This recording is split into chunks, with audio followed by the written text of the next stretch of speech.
Proč se mi... Tvoje data nejsou uložené v Minecraftu.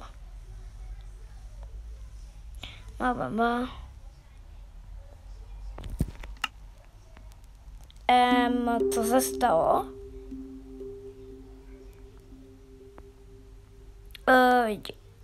Můžete mi dopočít říct, co se to stalo?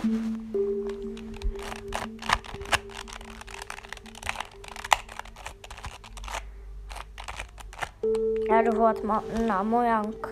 Tohle nemá smysl. Já budu volat na Mojang. Delete. Omlouvám se, ale tohle nejde.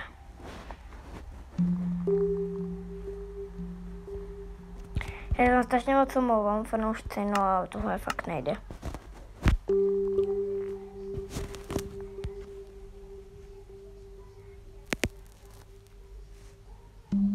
Tohle fakt přežít nemůžu, ale když jsem se utáhl